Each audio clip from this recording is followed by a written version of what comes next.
Maudi Asrifa, calon guru penggerak dari TK Negeri Tadebale Kabupaten Buton Utara. Pada kali ini saya akan melaksanakan kegiatan inseminasi atau pengibasan modul 1.4 tentang budaya positif di sekolah. Assalamualaikum warahmatullahi wabarakatuh.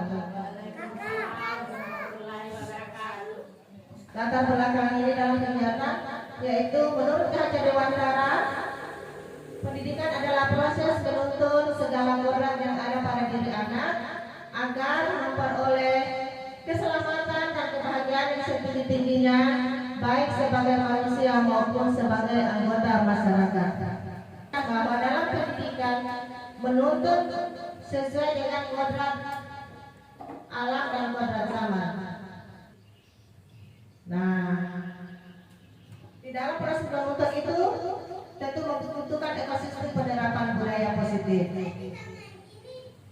Budaya positif, bisa satu orang memberikan penjelasan apa itu budaya positif? Ya, oke, Ibu. Terima kasih atas kesempatan yang diberikan kepada saya. Nama saya Ibu Emilyawati. Yang saya tahu budaya positif itu budaya-budaya yang sering dilakukan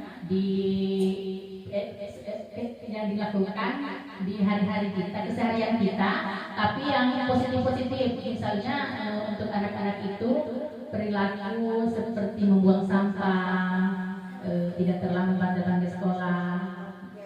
Terima kasih jawabannya. Jawabannya sangat bagus sekali. Budaya positif itu kebiasaan-kebiasaan yang diterapkan di sekolah seperti membuang sampah, disiplin, ya, baik. Nah ini budaya positif itu perwujudan dari nilai-nilai atau keyakinan universal yang diterapkan di sekolah. Terapkan nilai-nilai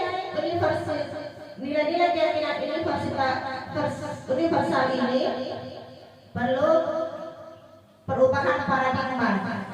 Lanjut. Perubahan paradigma yaitu suatu proses pembelajaran yang tadinya berpusat pada guru menjadi proses pembelajaran yang berpusat pada murid. Proses pembelajaran yang berpusat pada murid ini dapat mendorong anak untuk aktif dalam kegiatan pembelajaran. Nah, untuk mendorong anak-anak aktif dalam kegiatan pembelajaran, anak-anak memerlukan sekolah perlu menyediakan lingkungan yang aman dan nyaman. Aman dan nyaman, membangun budaya positif agar murid-murid mampu berpikir, bertindak, dan mencipta dengan merdeka, mandiri, dan bertanggung jawab. Jadi perubahan paradigma baru ini tentang budaya positif, di mana budaya positif itu di sekolah menyiapkan lingkungan yang aman dan nyaman. Nah, di sini ada budaya positif diawali dengan perubahan paradigma tentang teori kontrol. Nah, ini teman-teman perhatikan di layar. Sekarang kita mencoba bermain ilusi tentang cobalah buka. Bisa baca ini ya. Anda dan teman Anda akan melakukan kegiatan cobalah buka. Anda adalah A, jadi posisikan Anda adalah A.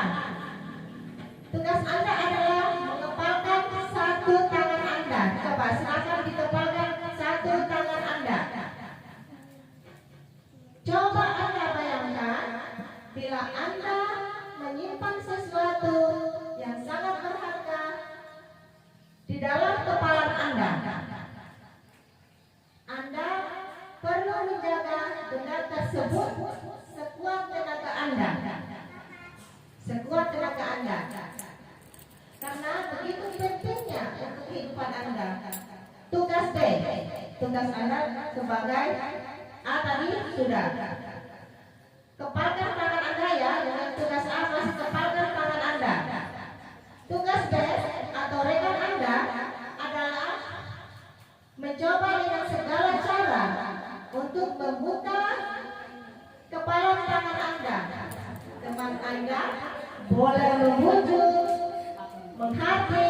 mengintimidasi, memarahi, menggoda, menggeliti, bahkan menawarkan uang agar Anda membuka kepalan tangan Anda.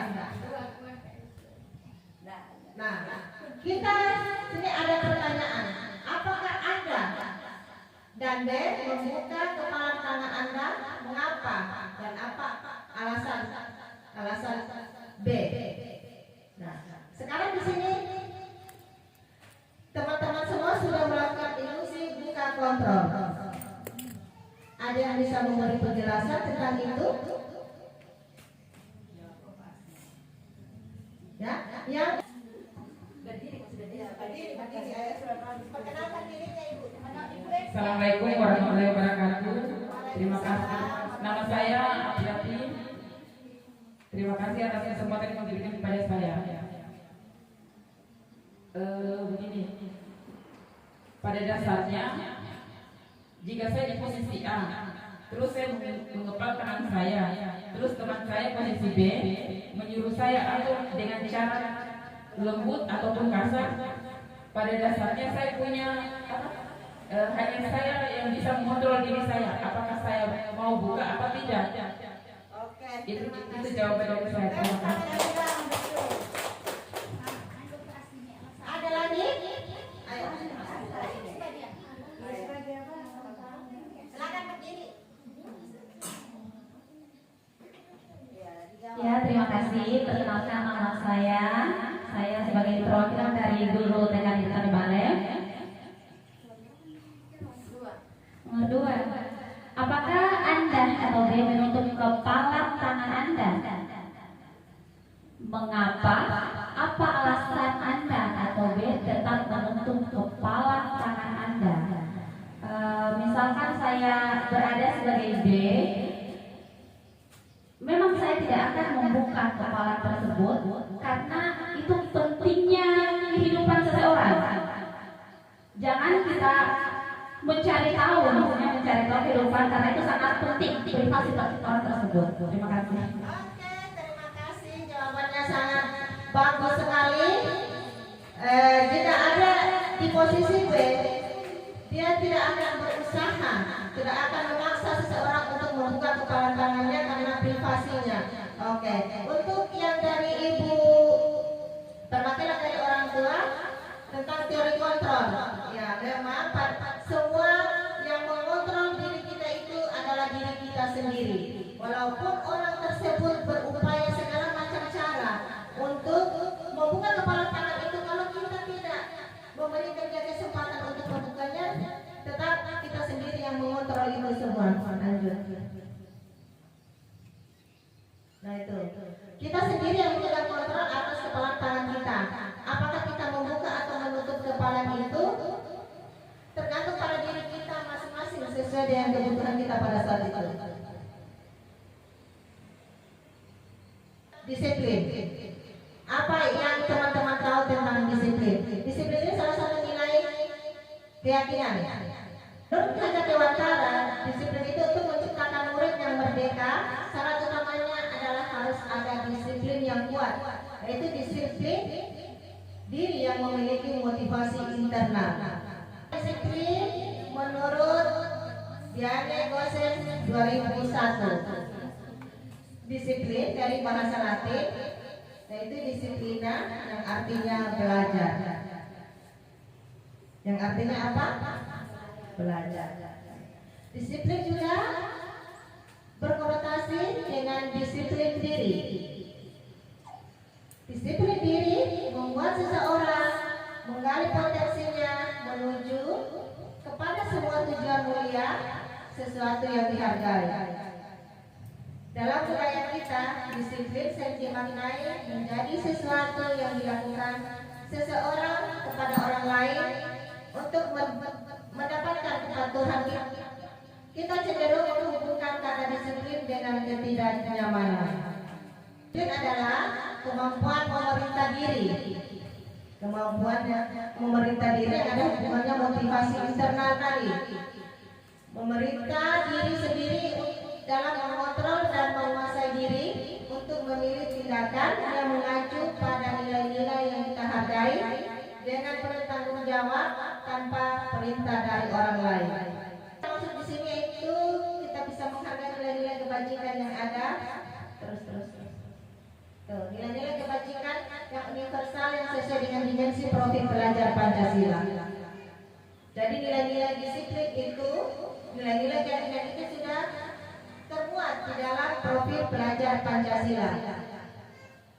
Sudah termuat di dalam di mana peserta profil pelajar Pancasila. Nilai-nilai kebajikan yaitu beriman bertakwa kepada Tuhan Yang Maha Esa dan berakhlak mulia. Yang kedua, berkebinekaan global, mandiri, bergotong royong, bernalar kritis, dan terakhir kreatif. Nah, ini nilai-nilai perilaku manusia ini. Setiap perilaku itu mempunyai tujuan.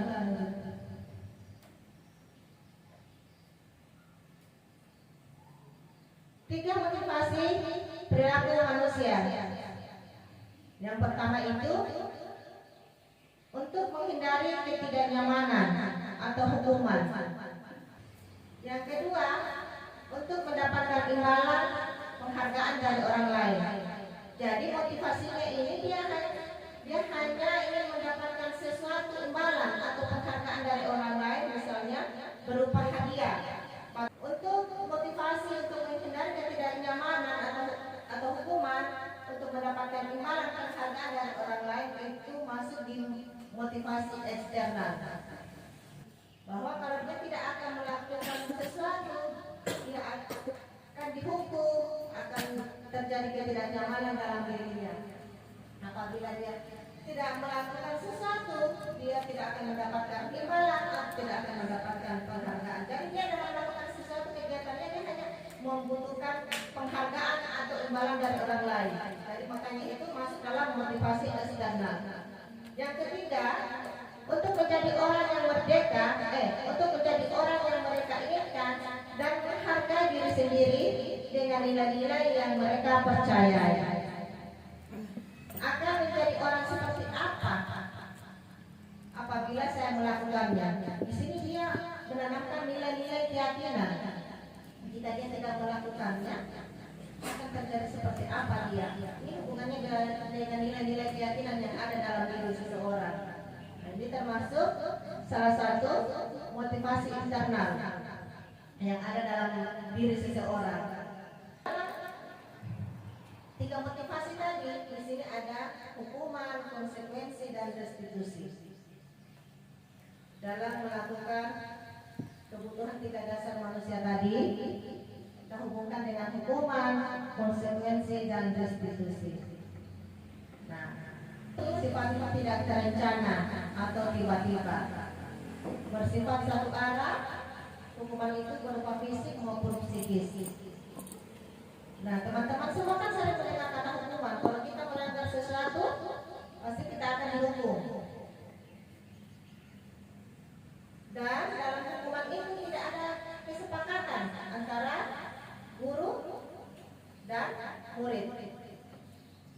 Murid hanya memenuhi hukuman itu. Bila dia melanggar, akan dihukum. Hukumannya bisa berupa fisik, dengan kekerasan, atau dengan kata-kata kasar. Itu bentuk hukuman. Kalau konsekuensi melanggar, maksudnya kalau kita melanggar peraturan, kita sudah tahu apa konsekuensinya. Ya, jadi berarti bukan hukuman yang kita berikan, tapi konsekuensinya. Konsekuensinya ini terjadi dua arah. Jadi sudah direncanakan oleh guru dan siswa dengan murid. Jadi kalau mereka melanggar, akan ada konsekuensinya, bukan hukuman. Ya, konsekuensi bukan hukuman. Konsekuensi ini bersifat dua arah antara guru dan murid. Kalau misalnya, kalau terlambat datang sekolah, konsekuensinya apa? Konsekuensinya apa? Itu konsekuensi itu sudah disepakati antara guru dan murid. Hukuman atau penghargaan? Berikan penghargaan kepada siapa? Lanjut. Oke, penghargaan. Penghargaan itu sesuatu yang kita seperti dewa. Misal mengerjakan tugasnya dengan baik. Jadi kita kasih reward atau penghargaan, misalnya kita kasih kalau anak-anak di TK itu dikasih jempol. Jempol berapa? 5 atau dikasih bintang 5 kalau anak mengerjakan tugasnya dengan baik. Mungkin itu saja yang dapat saya sampaikan. Terima kasih. Ya, penghargaan hanya diberikan satu orang, apresiasi diberikan kepada semua orang. Diberi penghargaan, ya, berupa hadiah juara 1, juara 2, dan juara 3. Ya, itu penghargaan atau apresiasi. Penghargaan, ya. Ketika yang juara 1, 2, dan 3 diberi penghargaan, gimana dengan anak yang lain? Jadi bukan penghargaan tapi apresiasi. Pada saat penerimaan rapor, kalau kita sebagai guru memberi apresiasi, berikan semuanya. Ya, berikan semuanya tanpa pandang bulu. Kebutuhan dasar manusia. Manusia itu adalah segala sesuatu yang kita lakukan untuk mendapat apa yang kita inginkan. Seluruh tindakan yang kita lakukan memiliki tujuan tertentu, dan semua usaha terbaik yang kita lakukan dalam rangka agar kebutuhan dasar kita terpenuhi dengan baik. Dasar manusia ini atau realita kebutuhan kita berbeda. Kita berusaha sendiri memahami pandangan orang lain tentang dunia. 5 kebutuhan dasar manusia. Yang pertama itu apa? Bertahan hidup. Bertahan hidup. Yang kedua, kasih sayang dan rasa diterima. Yang ketiga, penguasaan. Penguasaan. Yang keempat, kebebasan. Dan yang terakhir adalah kesenangan. Kebutuhan dasar manusia yang bertahan hidup, misalnya kesehatan, rumah, makanan. Itu kebutuhan dasar manusia. Yang poin pertama, bertahan hidup. Yang kedua, kasih sayang dan rasa diterima. Ini kasih sayang dan rasa diterima meliputi kebutuhan untuk diterima. Misalnya kita berteman, diterima di rekan kerja kita, itu hubungannya dengan rasa kasih sayang dan rasa diterima. Yang berikutnya, penguasaan. Penguasaan ini terkait pengakuan atas kemampuan kita, bahwa di sini kita ingin dihargai terkait dengan kemampuannya kita. Dari di sini kita melakukan satu kebutuhan dasar manusia terkait penguasaan. Yang berikutnya, kebebasan. Kebebasan ini kebebasan kebutuhan pilihan. Kita bebas memilih terkait kebutuhan dasar manusia. Terus yang berikutnya, kesenangan. Kebutuhan ini meliputi untuk merasa senang. Kita melakukan kebebasan, kita berekspresi, kita berinovasi, itu terkait dengan kesenangan kita. Tidak ada tekanan dari orang lain. Kita bebas melakukan, bebas bergerak. Ini contoh kasusnya. Contoh kasus yang hubungannya dengan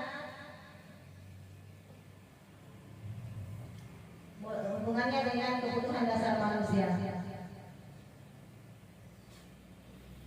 Ini contoh kasusnya Ibu Ambar, guru wali kelas 2A di SD Pelita Hati, sedang bingung menghadapi ulas salah satu murid di kelasnya yang bernama Doni. Beberapa anak di kelas 2A telah datang padanya untuk mengeluhkan Doni yang sering meminta bekal makan siang mereka dengan paksa. Jika Anda menghadapi situasi seperti Ibu Ambar, apa yang Anda lakukan? Menurut Anda, kira-kira apa alasan Doni melakukan hal itu? Sekarang saya berkesempatan kepada teman-teman untuk memberi penjelasan terkait kasus ini. Jadi kasus ini kita hubungkan dengan kebutuhan dasar manusia. Pada kasus Doni ini, dia sering meminta bekal makan siang kepada temannya secara paksa. Jadi kebutuhan hidup manusia tadi itu bertahan hidup, penguasaan, kasih sayang, kebebasan, dan kesenangan. Kita hubungkan dengan kasus itu. Ada yang bisa memberi penjelasan terkait masalah Doni? Jika Anda berada di kasus Ibu Ambar, dalam konteks penerapan disiplin positif, sebaiknya Ibu Ambar mencari tahu alasan Doni melakukan tindakan tersebut untuk mengetahui kebutuhan mana yang dipenuhi Doni.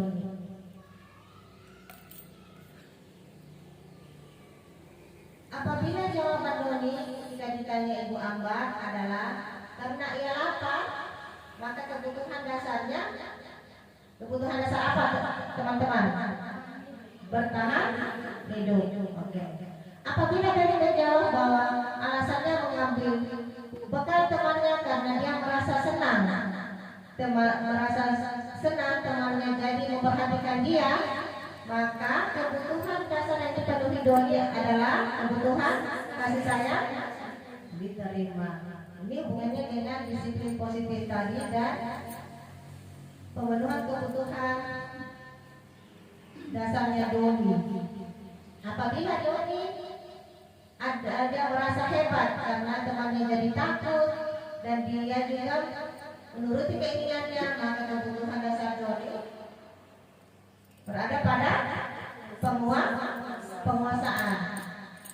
Bila jawaban Doni merasa bosan dengan bekal yang dibawanya dari rumah, maka Doni sedang berusaha memenuhi kebutuhan tentang kebebasan.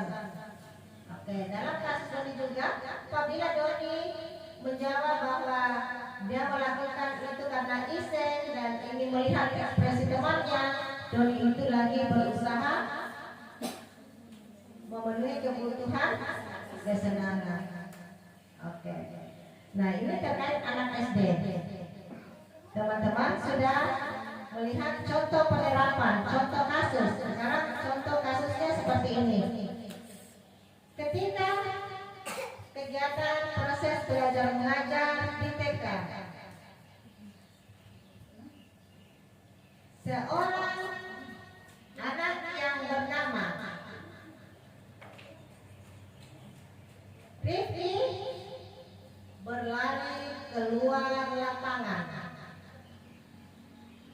Jika Anda seorang ibu gurunya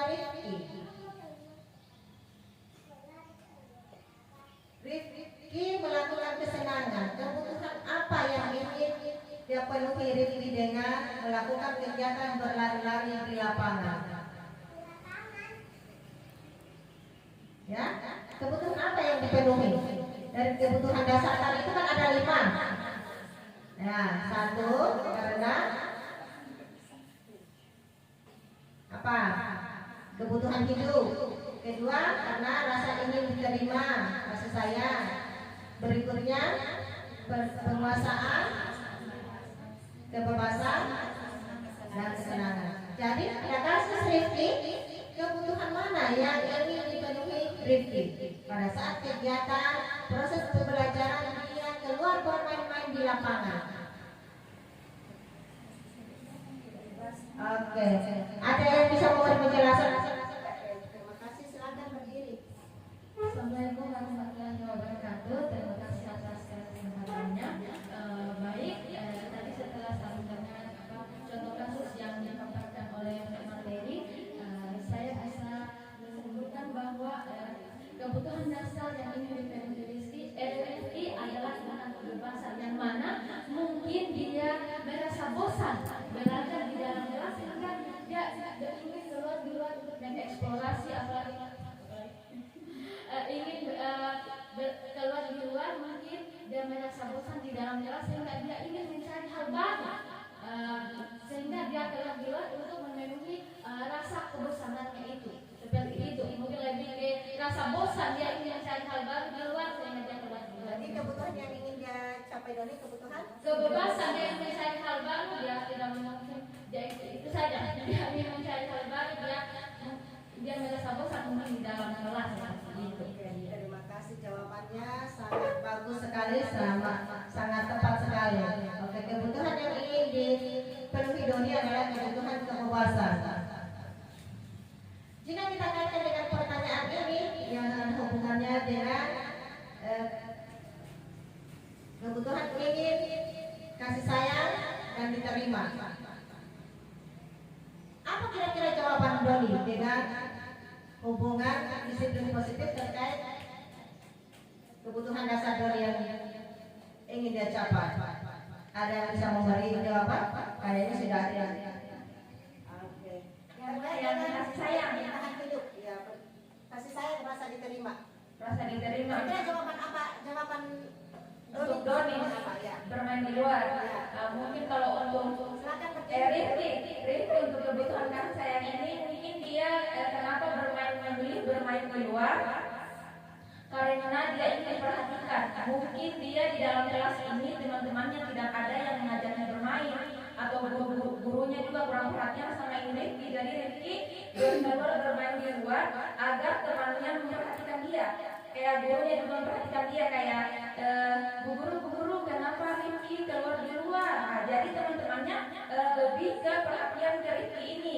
Jadi di situ mungkin Rifki membutuhkan kasih sayang. Makanya kenapa dia bermain di luar, karena kurang perhatian temannya dan kurang perhatian gurunya. Mungkin itu saja jawaban dari saya. Adrian Pranyuman dimaafkan. Oke, kedua jawaban sudah tepat sekali.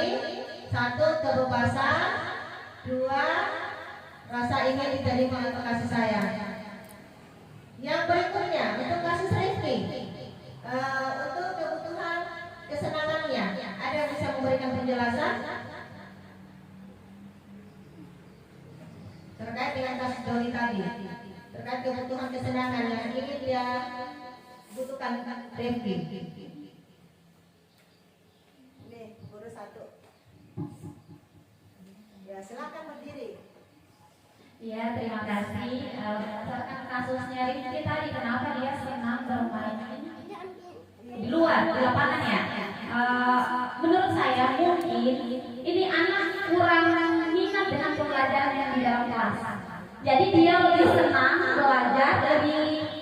belajar di luar, di lapangan mungkin ada hal atau sesuatu yang diminati di luar tersebut. Makanya dia lebih memilih di lapangan daripada di dalam kelas. Terima kasih. Terima kasih. Itu semua jawabannya yang tepat, semua berikan jawaban. Nah, ini tadi kebutuhan kesenangannya sudah terpenuhi, kebebasannya dan kebutuhan kasih sayang dan rasa yang diterima.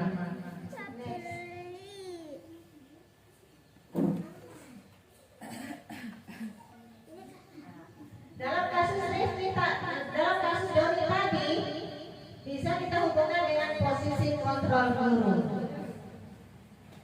Nah, posisi kontrol guru. Kelas 2A, biasanya berita hati sedang bingung menghadapi ulang salah satu murid yang bernama Doni. Beberapa anak kelas 2A telah datang padanya dan mengeluhkan Doni yang sering meminta bekal makan siang mereka dengan paksa. Jika Anda menghadapi situasi Ibu Amba, apa yang Anda lakukan? Menurut Anda kira-kira apa alasan Doni melakukan hal itu? Kita kaitkan dengan posisi kontrol guru. Apa yang dilakukan Ibu Amba terkait posisi kontrol guru? Posisi kontrol guru tadi itu ada penghukum, ada pembuat rasa bersalah,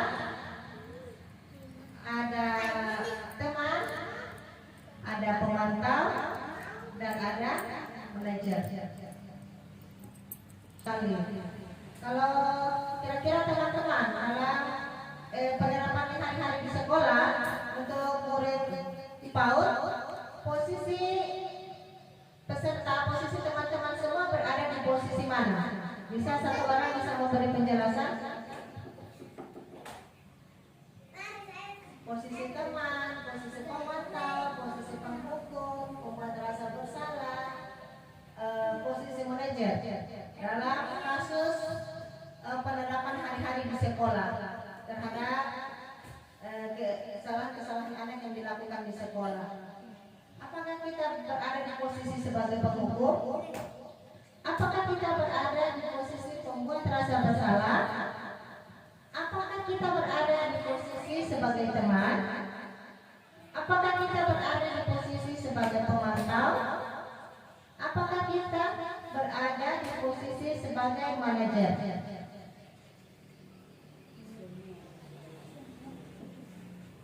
Ya, ada yang bisa memberikan penjelasan? Satu-satu posisi ibu-ibu di mana? Atau sebagai teman, sebagai penghukum? Kita refleksi dirinya kita. Hari-hari apa yang kita sudah lakukan terkait posisi kontrolnya kita?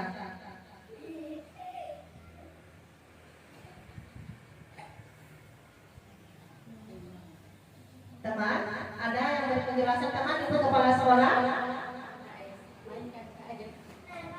Terima kasih atas kesempatan yang diberikan kepada saya.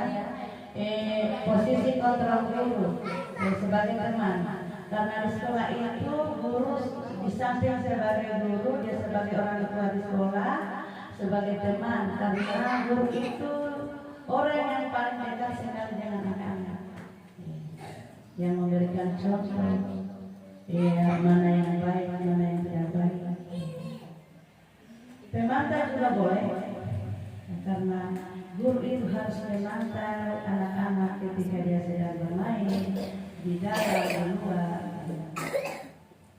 Saya rasa pembuat rasa bersalah. Bagaimana? Kalau posisinya KS di pembuat rasa bersalah, ada enggak? KS. Kalau tidak ada, jawab. Ini kan posisinya KS. Posisinya KS, ya, posisinya KS. Berarti posisinya kepala sekolah sebagai teman, manajer ya. Oh, manajer. Oke, terima kasih. Terima kasih. Terima kasih. Menurut kepala sekolah, dia memposisikan dirinya sebagai teman dan juga sebagai pemantau. Sebagai teman ini, dia sebagai orang tua, bisa menjadi orang tua di sekolah, bisa menjadi temannya, dan juga sebagai pemantau segala aktivitas atau kegiatan anak-anak di sekolah. Ada lagi yang bisa memberikan? Oke, terima kasih. Berdiri Ibu Guru. Assalamualaikum warahmatullahi wabarakatuh. Terima kasih atas kepercayaan kepada saya. Saya atas nama Mas Ria. Kalau kita lihat di sini posisi semua kontrol guru, sebenarnya tidak bisa semuanya.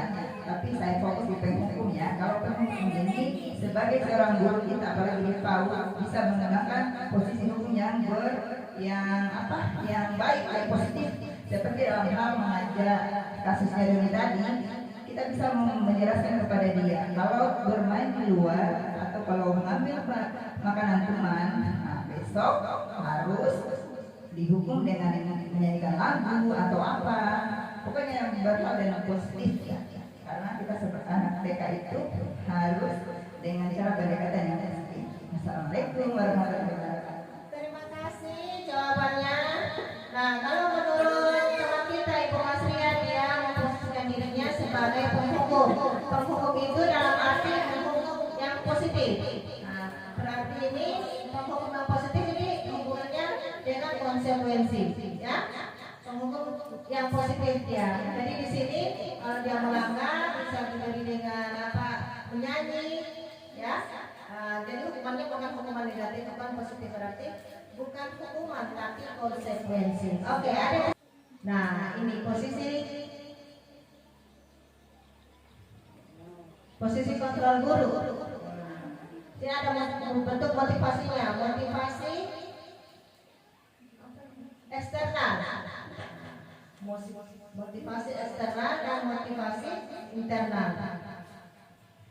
Kalau motivasi eksternal itu identitas gagal, ya, Identitas gagal yaitu posisi kontrolnya sebagai penghukum dan pembuat rasa bersalah. Identitas gagal itu perilaku kontrol negatif untuk motivasi eksternalnya. Di sini keyakinan kelas. Keyakinan kelas itu merupakan nilai-nilai kebajikan universal yang disepakati secara tersirat dan tersurat, lepas dari latar belakang suku, negara, bahasa maupun agama. Nilai-nilai kebajikan tadi itu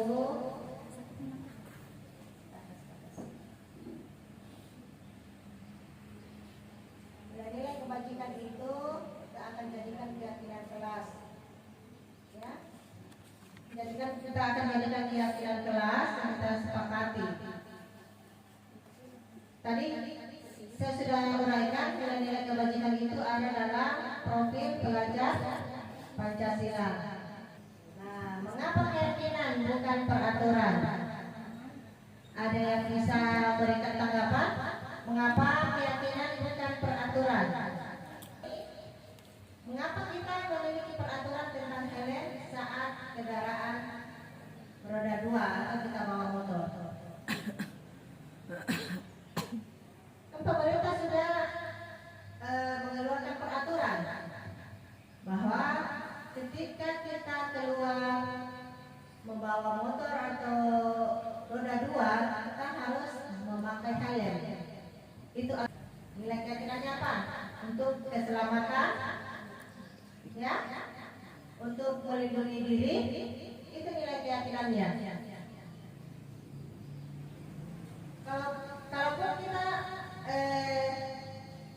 yakin bahwa memakai helm itu untuk keselamatan, jadi walaupun tidak ada lantas atau yang menjaga di jalan itu, tetap kita akan memakai helm itu karena kita tahu itu, kita yakin bahwa memakai helm itu supaya untuk keselamatan, untuk melindungi diri. Kita paham ya, bukan keyakinan tapi peraturan. Bukan peraturan tapi keyakinan. Pembentukan keyakinan kelas.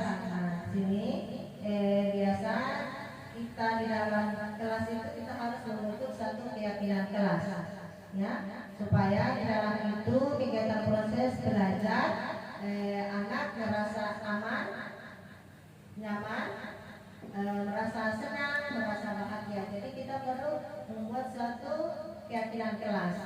Tadi keyakinan itu merupakan nilai-nilai kebajikan, nilai-nilai keyakinan. Nah, pembentukan keyakinan kelas ini, keyakinan kelas bersifat lebih abstrak daripada peraturan yang lebih rinci dan konkret. Keyakinan kelas berupa pernyataan universal. Pernyataan keyakinan kelas senantiasa dibuat dalam bentuk positif. Keyakinan kelas hendaknya tidak terlalu banyak. Keyakinan kelas sebaiknya sesuatu yang dapat diterapkan di lingkungan tersebut. Semua warga kelas hendaknya ikut berkontribusi dalam pembuatan keyakinan kelas lewat kegiatan surah pendapat. Jadi dalam kegiatan keyakinan kelas ini kita harus membuatnya bersama murid. Ya, kita dengarkan apa yang mereka inginkan. Di kelas itu mereka menginginkan seperti apa. Jadi di sini guru dan murid harus berdiskusi untuk membuat satu keyakinan kelas. Bersedia meninjau kembali keyakinan kelas dari waktu ke waktu.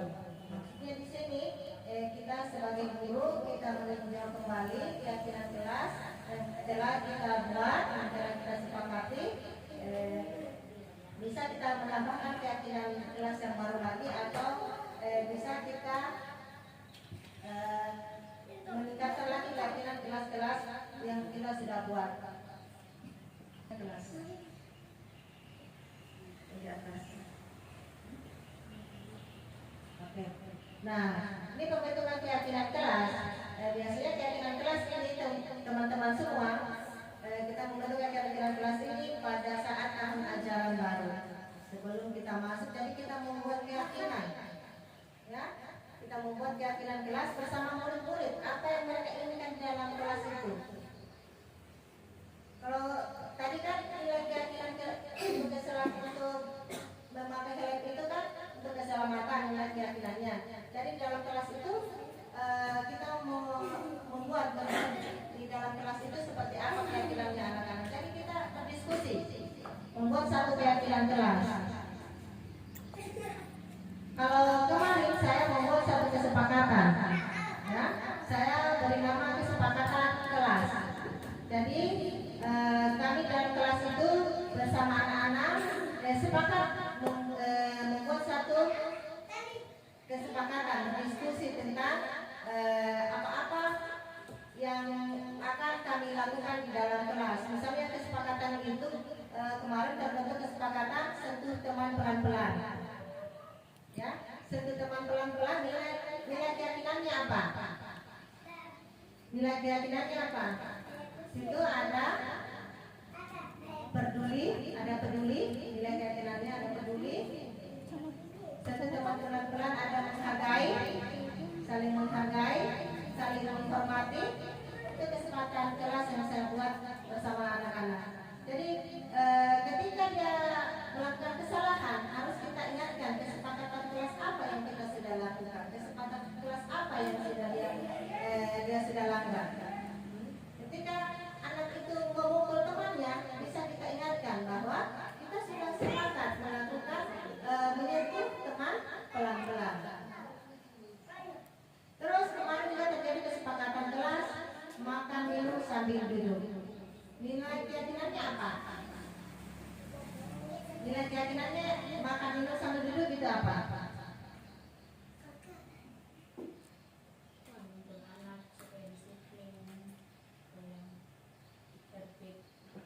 Ya, tertib, terus disiplin. Situ ada sopan, ya, nilai keyakinannya sopan. Terus kalau mengembalikan mainan ke tempatnya, nilai keyakinannya apa? Oke, bertanggung jawab. Apa lagi? Oke, disiplin, masuk disiplin. Mengembalikan mainan di tempatnya. Itu ada kebersihannya, nilai keyakinannya ada kebersihan, tanggung jawab, dan disiplin. Nah, itu kesepakatan itu jadi nilai keyakinan. Tapi kemarin saya buatnya itu bukan keyakinan, karena kalau keyakinan itu lebih ke saling menghargai itu untuk anak-anak mereka belum paham. Jadi saya buat kesepakatan.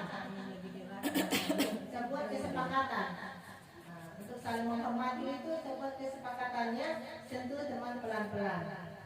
Ya, kalau untuk nilai keyakinannya menanamkan nilai keyakinannya anak-anak itu bisa melalui kesepakatan itu tadi. Jadi ini keyakinan ini ibu-ibu atau guru bukan hanya di sekolah, di rumah juga bisa kita buatkan keyakinan. Ya, tentang aturan atau aturan kesepakatan yang kita lakukan di rumah agar anak bisa lebih disiplin. Ya, kita buatkan keyakinan atau keyakinan misalnya masuk rumah memberi salam. Ya, kesepakatannya masuk rumah harus memberi salam. Terus apa lagi? Kita masuk ke kamar mandi, berdoa, atau sebelum tidur harus cuci tangan. Ya, itu kesepakatan. Dari kesepakatan itu akan muncul keyakinan, akan muncul nilai-nilai keyakinan. Dan juga dalam membuat keyakinan ini, kalimatnya itu kalimat yang positif. Kita hindari kalimat negatif. Kalimat negatif itu misalnya jangan membuang sampah sembarangan. Kita ubah jadi kalimat positif. Buang sampah di tempatnya. Oke, lanjut. Ya, segitiga restitusi. Tadi segitiga restitusi itu yaitu kolaborasi antara guru dan murid untuk membuat satu keadaan menjadi normal kembali dan anak cenderung akan kembali ke kelompoknya. Lanjut. Nah, ini pengertian segitiga restitusi. Suatu proses dialog yang dijalankan oleh guru ini tadi yang dipertanyakan teman kita. Segitiga restitusi adalah suatu proses dialog yang dijalankan oleh guru atau orang tua agar dapat menghasilkan murid atau anak yang mandiri dan bertanggung jawab.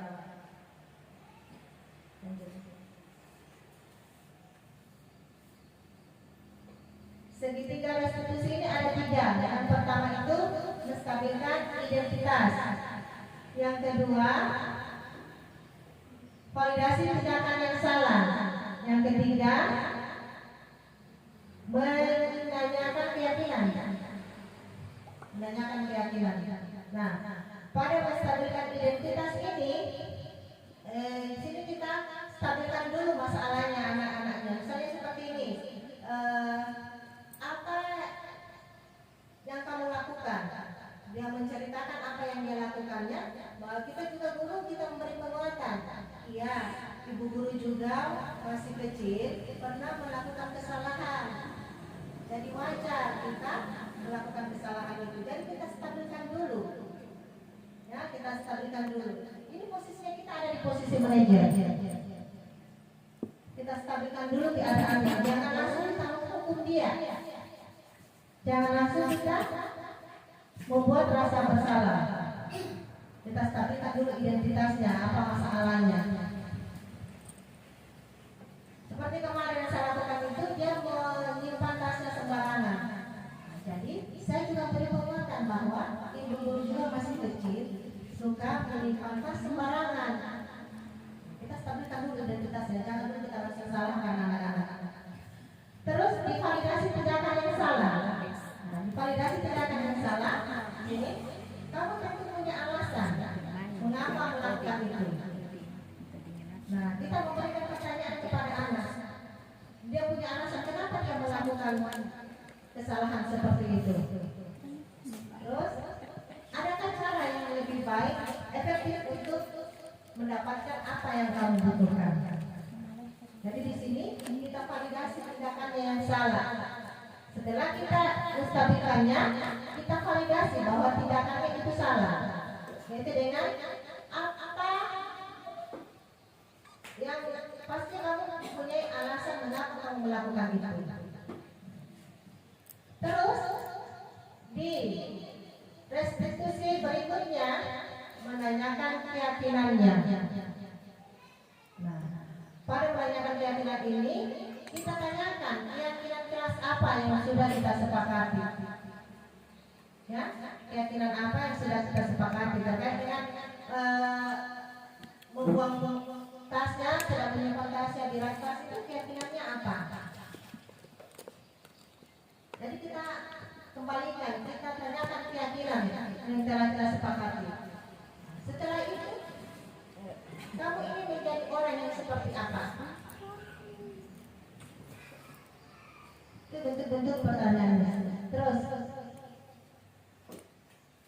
ini menstabilkan identitas. Ini bertujuan untuk mengubah identitas anak dari orang yang gagal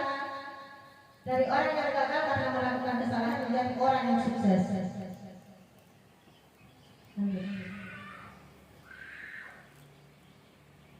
Nah, ini menstabilkan identitas identitas ada beberapa pertanyaan.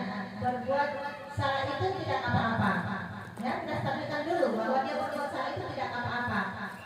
Tidak ada manusia yang sempurna. Jadi kita uraikan itu bahwa berbuat salah itu tidak apa-apa. Tapi jangan langsung kita habis mengungkapkan itu berbuat salah itu tidak apa-apa langsung kita pergi. Jadi tidak, kita harus lanjutkan lagi. Semua orang tidak ada manusia yang sempurna. Saya juga, kita sebagai guru, saya juga pernah melakukan seperti itu.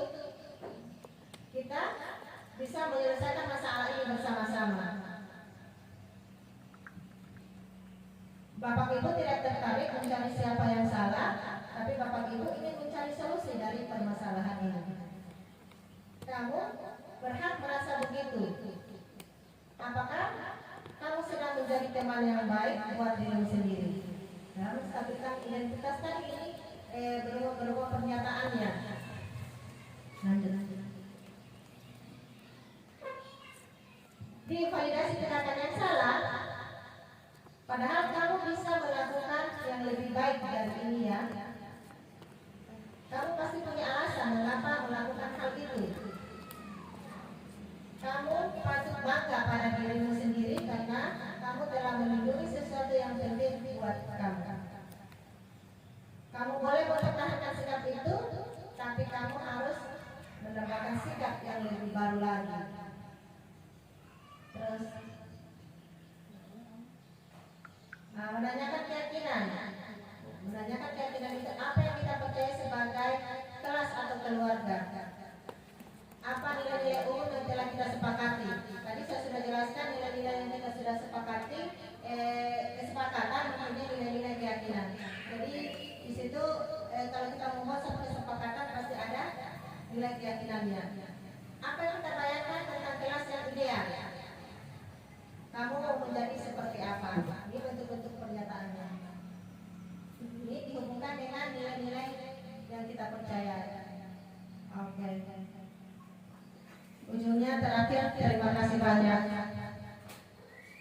Sebelum saya tutup, saya beri penguatan dulu terkait pertemuan kita pada hari ini, bahwa setiap yang kita lakukan itu yang berhak mengontrol diri kita itu adalah kita sendiri, bukan orang lain. Kita juga harus mempunyai motivasi internal yang ada dalam diri kita.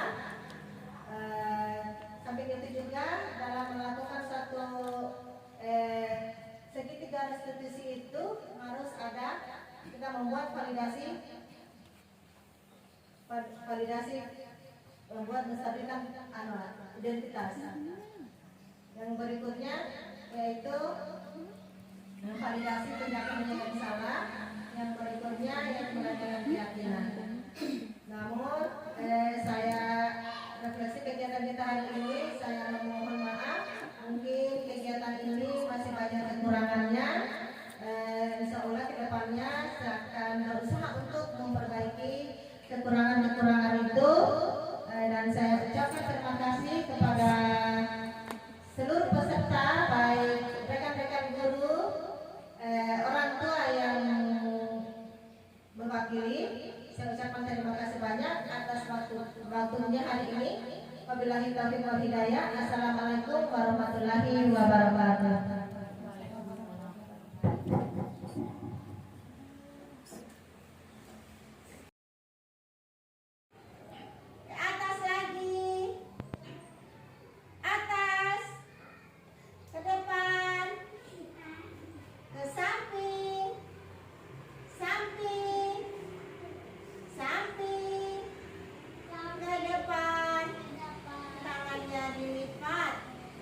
Assalamualaikum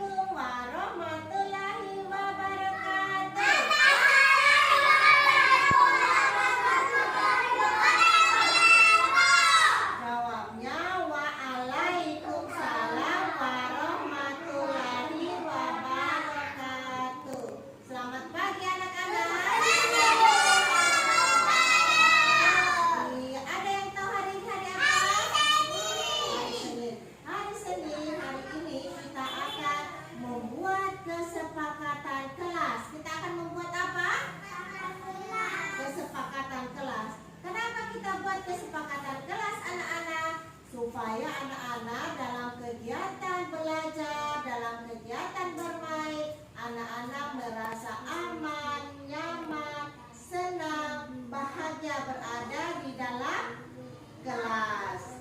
Oke, anak-anak, ibu guru sudah membuat poster-posternya. Nah, ini poster yang pertama. Coba. Ini gambar apa anak-anak? Ada orang berpegang. Iya, pintar. Ada orang berpegang. Nah, iya, ada orang berpelukan. Terus di bawahnya ada orang anak berteman. Nah, ini kesempatan kelas kita yang pertama. Sentuh teman pelan-pelan. Apa namanya? Sentuh pelan-pelan. Mantap. Nah, untuk kesepakatan kita yang kedua anak-anak, coba lihat gambarnya. Berdoa, doa, terus posisinya lagi duduk apa berdiri? Duduk. Ini lagi apa ini di bawahnya? Minum. Nah, anak-anak, kesepakatan kelas kita yang kedua, makan, minum sambil duduk. Apa? Makan, minum, sampai duduk. Lagi pegang tangannya. Ini kesepakatan kita yang pertama, sentuh teman pelan-pelan. Kalau anak-anak setuju, ambil gambar emoji ini atau gambar senyum ini, taruh di sini. Emoji. Ya? Oke. Kalau anak-anak tidak setuju juga, kalau tidak setuju, ambil gambar yang lagi bersedih atau lagi menangis, ditaruh di sini. Ya? Oke. Ayo, Aisyah dengan Rahel. Ayo, cepat sedikit. Ayo, Aisyah, Rahel. Nah, sekarang laki-lakinya. Arif sama Faris. Arif sama Faris dengan Abraham. Singkatan dengan bumi. Dengan bumi.